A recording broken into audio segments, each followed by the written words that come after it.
Shalom. Halo. Selamat malam. Puji Tuhan. Barusan memuji Tuhan, kubuka hati, ya kan? Sudah dibuka hatinya Bapak Ibu? Amin. Telinganya dibuka, hatinya dibuka. Kiranya Roh Kudus memimpin kita. Mari kita buka kitab kita pada Matius pasal 7. Matius pasal 7 ayat 21 sampai 23. Saya minta tolong Adik Amel untuk membacakan. Matius 7 ayat 21 sampai 23. Bukan setiap orang yang berseru kepadaku, Tuhan, Tuhan, akan masuk ke dalam kerajaan surga, melainkan dia yang melakukan kehendak Bapa-Ku yang di surga. Pada hari terakhir banyak orang akan berseru kepadaku, Tuhan, Tuhan, bukankah kami bernubuat demi nama-Mu, dan mengusir setan demi nama-Mu, dan mengadakan banyak mukjizat demi nama-Mu juga? Pada waktu itulah aku akan berterus terang kepada mereka dan berkata, Aku tidak pernah mengenal kamu, enyahlah daripadaku, kamu sekalian pembuat kejahatan. Amin. Ada amin? Amin. Amin. Yang bicara ini siapa Bapak Ibu? Tuhan Yesus sendiri, ya. Dan Yesus bilang nanti di hari terakhir orang-orang ada orang yang bilang berseru-seru Tuhan, Tuhan, melakukan mujizat, terus yang menyerukan namanya, bernubuat. Ini kan hal-hal yang luar biasa ya Bapak Ibu. Kalau sebagai orang percaya, di sini ada yang membuat mujizat air jadi anggur, angkat tangan. Ada yang mujizat batu ginjal jadi tidak ada. Tuhan Yesus ada yang pernah mengalami. Ya, itu kan sesuatu yang luar biasa ya, yang tidak mungkin kita, yang tidak bisa kita alami setiap hari, kita lakukan dengan sengaja kalau enggak Tuhan Yesus sendiri yang melakukan. Nah, ini orang-orang ini yang Tuhan Yesus usir ini, mereka bisa melakukan mujizat-mujizat ini. Luar biasa sekali. Tapi sama Tuhan dibilang, siapa kamu? Pembuat kejahatan, enyah. Nah, Bapak Ibu ingat yang renungan terakhir Mas Abraham sampaikan, 2 kali terakhir yang Mas Abraham sampaikan, yang tentang perumpamaan perkawinan, jamuan pesta kawin. Itu kan rajanya kan ngundang, habis itu ada yang datang nggak pakai baju pesta, diusir, ditaruh di kegelapan yang paling gelap. Nah, bayangkan, ya apa? Sudah percaya Tuhan Yesus, sudah masuk surga, ketemu Tuhan Yesus langsung. Sama Tuhan Yesus diginiin, kamu siapa? Aku tidak kenal, kamu pembuat kejahatan. Masuk kamu di kegelapan paling dalam. Betul selamat, tapi selamatnya di kegelapan. Mau Bapak Ibu? Ya. Hidup kekal tapi di kegelapan, jauh terpisah dari terang. Gulapol, tidak sama Tuhan, tidak ada harapan lagi, ketakutan sampai kertakan gigi itu, sampai, dan itu selama-lamanya. Amit-amit jamu bayi, amit-amit. Gitu, itu serem. Karuan di neraka Bapak Ibu, melebu, oh kamu berdosa, pius, langsung lenyap. Kembali kita ke Allah, tidak sadar lagi, sudah kita hilang. Daripada selama-lamanya hidup kekal tapi terpisah dari Allah, di kegelapan, terpisah dari terang. Nah, ini kenapa kok bisa terjadi seperti ini? Karena tadi di ayat 21, mari kita lihat sebentar lagi. Di ayat yang ke-21, bukan setiap orang yang berseru kepadaku Tuhan, Tuhan, akan masuk ke dalam kerajaan surga, melainkan dia yang melakukan kehendak Bapa-Ku yang di surga. Nah, yang selamat dan selamat tenan ndak keprank, itu yang melakukan kehendak Bapa. Yang selamat yang melakukan kehendak Bapa. Nah, bagaimana cara kita untuk mendapatkan bagaimana cara kita untuk melakukan kehendak Bapa itu? Kita kan bingung, bumbuan, kadang kehendak ini kehendak kita atau kehendak Bapa. Nah, bagaimana caranya supaya kita ini bisa jadi orang yang titis, yang jitu, tahu kehendak ini kehendak Bapa tak lakoni. Apa kalau tidak tahu, wah ini kehendak saya, ada baiknya ditahan atau dilakukan atau tidak dilakukan. Ya apa caranya Bapak Ibu? Saya merenung-renungkan apa ya.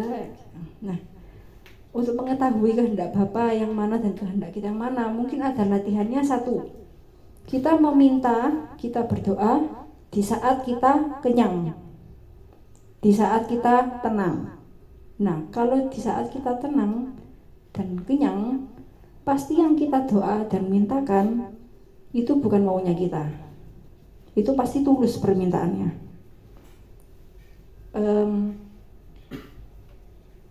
Nah, kenyang itu kan ada jasmani dan batin. Nah, kalau jasmani kan bagaimana cara kita mengaturnya, makanya kita ada dianjurkan puasa. Puasa untuk menahan hawa nafsu, menahan ya untuk mengontrol diri, latihan. Saya makan segini sudah cukup. Tidak berlebih-lebihan, tahu kapan cukup, kapan sudah. Nah, itu kalau jasmani. Nah, kalau batin gimana? Nah, latihannya kita bisa seperti doa yang diajarkan Tuhan kepada kita, doa Bapa kami. Ya. Bapa kami yang di surga, dikuduskanlah namamu, datanglah kerajaanmu, jadilah kehendakmu di bumi seperti di surga. Nah, terus berikanlah kami pada hari ini makanan kami yang secukupnya. Nah, kalau setiap hari kita ingat-ingat terus, hari ini makanan kami cukup, rezekinya cukup segini, sudah cukup. Nah, itu kan latihan, kita latihan untuk cukup, walaupun banyak dari faktor luar, dari lingkungan mungkin apa dari yang kita lihat, sepertinya membuat kita untuk ayo kamu tuh ini masih bisa lagi, masih bisa kamu dapat lebih banyak, harusnya masih bisa, harus dioptimalkan seperti itu.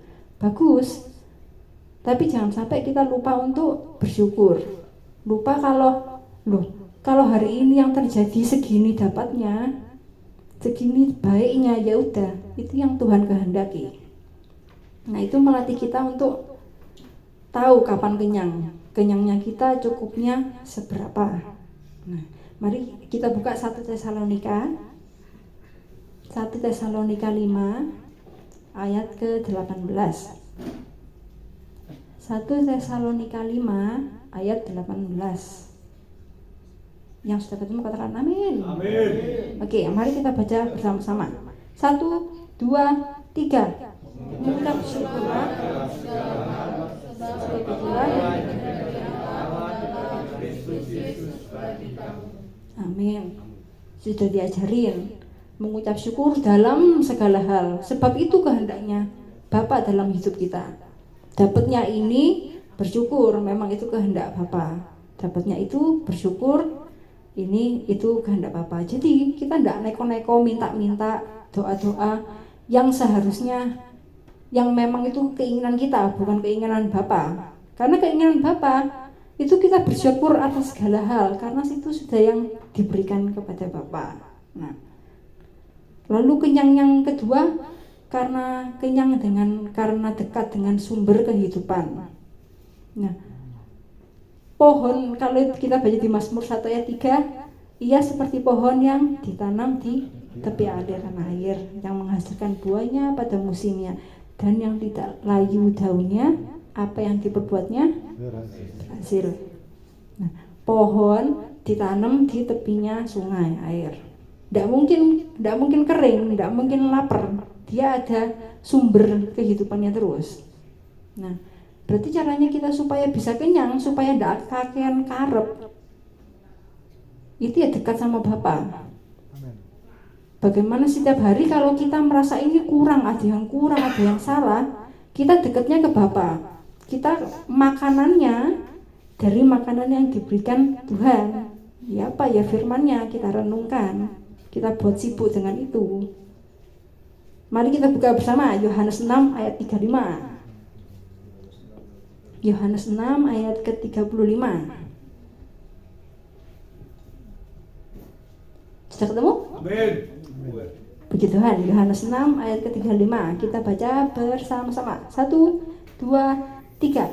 Aku Yesus kepada mereka, akulah roti hidup, barang siapa datang padaku, ia tidak akan lapar lagi, dan barang siapa percaya padaku, ia tidak akan haus lagi. Amin. Amin. Amin. Nah, itu caranya supaya kenyang. Datang ke roti hidup, dia nggak akan lapar, nggak akan haus. Jadi yang pertama tadi mengucap syukur, kita kenyang karena bersyukur. Yang kedua, kita kenyang karena kita dekat dengan sumber air, sumber kehidupan, Tuhan Yesus. Dekat sama Tuhan, sumber air sudah dekat. Sumber kehidupan, ya. Kenyang cukup karena bersyukur, terus cukup karena dekat dengan sumber kehidupan. Nah, mungkin kita mikir, saya rajin berdoa kok, rajin memuji Tuhan, rajin menyembah. Kalau nganggur tidak bisa nganggur, harus menyembah. Nah, bagus, puji Tuhan. Saya tidak egois. Selama ini tuh doa saya cuma satu itu aja. Pokoknya Tuhan kasih satu ini, saya percaya masalah saya pasti selesai. Amin. Amin. Amin. Dah. Tapi tidak dijawab-jawab, bleset. Ada yang pernah mengalami atau sedang mengalami? Saya sering. Nah, saya puji Tuhan. Nah, kenapa kok bleset? Kira-kira? Karena kita mintanya di saat kita lapar. Kita melihat ada masalah ini tuh, kita kudu ndang iki loh. Aku ngerti iki ku jalan keluarnya. Tuhan kasih ini satu aja selesai. Aku langsung tenang. Kita ndak tenang, kita mintanya nggak pas kenyang, kita kurang dekat sama sumber mungkin, atau mungkin kita kurang bersyukur, tidak bisa bersyukur atau menerima apa yang Tuhan berikan. Masalah itu kan juga diberikan, bisa kita bersyukur dalam masalah itu. Kadang-kadang orang panik akhirnya mau minta sembarang-barang, gak dikasih nomor. Tuhan, kenapa Engkau tidak membalas doaku? Karena mintanya pas lapar, ya. Karena mintanya pas apa, Bapak Ibu? Lapar, maem sih. Maemnya ya itu tadi, ya kan. Nah, kalau misalnya sudah biasa ini kita berdoa dalam keadaan cukup, dalam keadaan syukur, bersyukur sekali. Akhirnya doa kita, permintaan kita ini nggak aneh-aneh, pertama. Lalu kedua, nggak ada iri sama yang lain. Kita lihat orang sana kok rumputnya lebih hijau, nah, kan. Kita bersyukur, enggak, aku segini cukup. Nggak ada iri lagi, jadi nggak minta aneh-aneh juga, nggak gampang kepancing. Terus yang kita doakan itu sungguh-sungguh tulus, karena kita sungguh-sungguh bersyukur sampai enggak tahu lagi, Tuhan Engkau sungguh baik, saya enggak perlu apa-apa lagi rasanya. Walaupun di dalam masalah loh Bapak Ibu ya, di dalam masalah itu kita harus syukuri sungguh-sungguh, harus kita nikmati. Mau kita usaha seperti apa, enggak mungkin selesai. Bisanya pasti berdoa diserahkan, wes terus enggak melok-melok, kita syukuri aja ada masalah. Yang bisa kita lakukan itu cuma apa tadi? Dekat dengan sumber kehidupan. Terus satunya lagi bersyukur. Sudah, bahwa itu tok. Nah, kalau kita bisa menerima semua itu dengan iman dan dengan syukur, itu enak pasti. Kita jadi nggak banyak harap, kita jadi bisa mengerti kehendak Bapa. Nah, salah satu caranya itu, kalau yang paling mudah biasanya, kalau kita kerasa moro-moro kok pengen doa, bukan ini ada masalah atau ini ada apa, itu paling gampang kita ambil nafas 3 kali, nafas yang dalam-dalam 3 kali, buang, ambil nafas pakai hidung, buangnya pakai mulut 3 kali, sekali lagi bersama-sama. Nah, itu kalau kita terpancing emosi atau kita terpancing khawatir, ambil napas dulu 3 kali. Setelah itu tanya, Bapak, kehendakmu apa? Kalau misalnya ndak enak apa-apa, berarti ya wes ndak enak apa-apa. Pokoknya kita sudah serahkan, Tuhan yang mengerjakan. Pekerjaan kita itu percaya. Kita orang percaya, pekerjaannya adalah percaya. Nah, Tadi 1 Tesalonika 5 ayat 18 itu ya, mengucap syukur atas segala hal, sebab itu yang dikehendaki. Nah, ini ada perumpamaan filsuf ini, dia ngasih perumpamaan begini. Di suatu desa itu ada kebakaran tiba-tiba. Nah, setiap warga desa panik, soalnya kebakarannya menjalar cepat. Mereka semua ngambil ember, ngambil selang, dan cepet-cepet itu api dan dipadamkan. Bingung, saking bingungnya, fokus berusaha keras semua. Mereka tidak sadar kalau di desa itu kan ada pemadam kebakaran. Tapi tidak, mereka bingung dewe piye carane, aku kudu iso mateni api iki.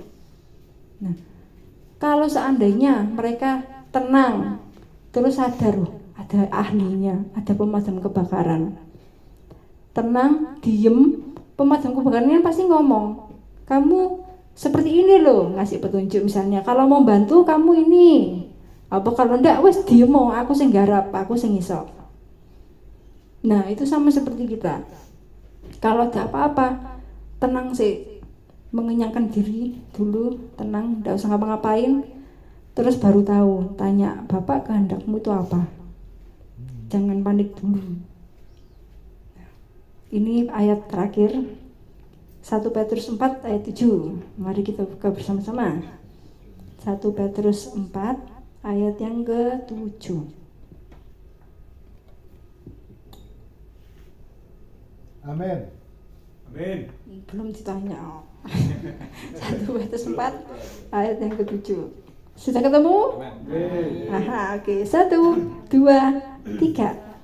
Kesudahan segala sesuatu itu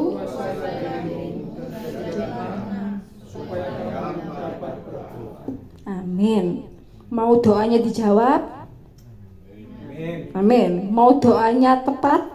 Amin. Nah, makanya tenang. Kalau tenang, doanya ndak aneh-aneh, pasti dijawab, pasti sekehendak. Amin. Amin. Jadi kesimpulannya berarti apa? Pertama, berdoa dalam keadaan kenyang, dalam keadaan bersyukur, menerima dengan iman dan bersyukur, iman, percaya dan bersyukur. Amin. Semoga renungan firman hari ini dapat menguatkan kita, menjadi pegangan kita untuk kehidupan mendatang. Saya minta tolong Ibu Esti untuk menutup dalam doa.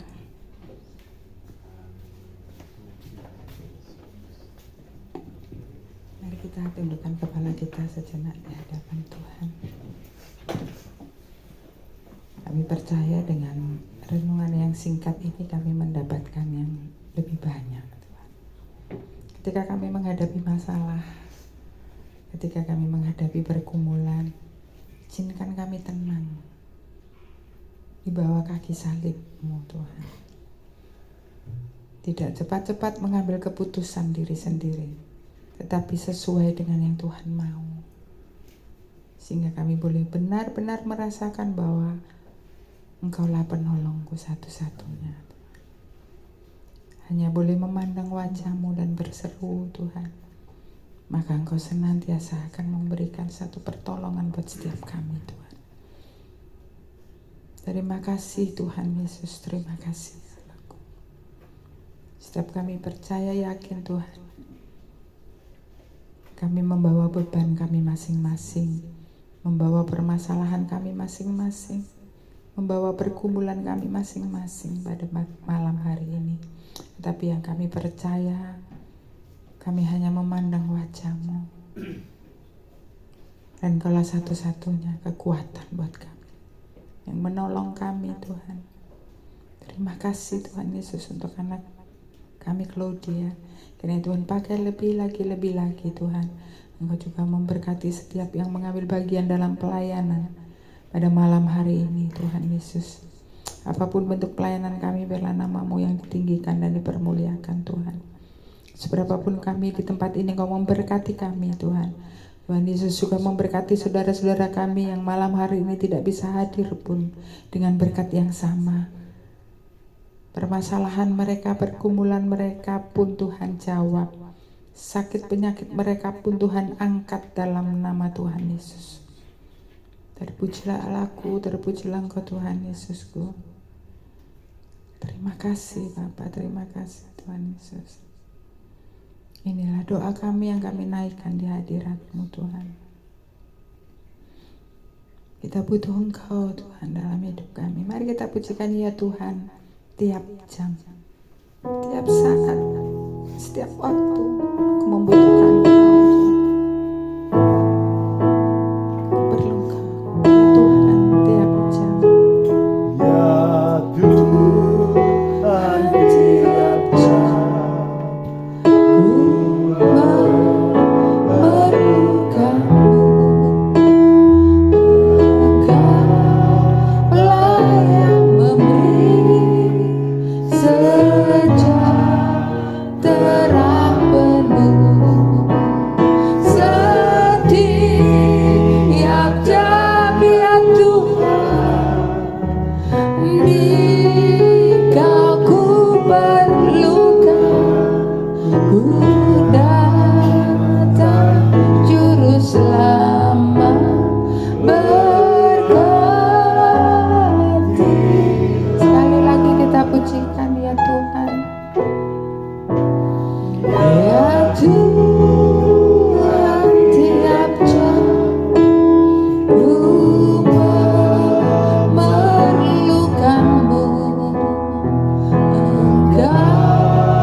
Biar musik memuji Tuhan. Bapak Ibu ada sedikit waktu, berdoalah, yakin percayalah bahwa kita selalu butuh Tuhan setiap jam, setiap waktu. Dan yang Tuhan mau adalah kita selalu dekat, erat, melekat kepada-Nya. Terima kasih Tuhan Yesus, terima kasih Allah. Inilah doa kami Tuhan. Malam hari ini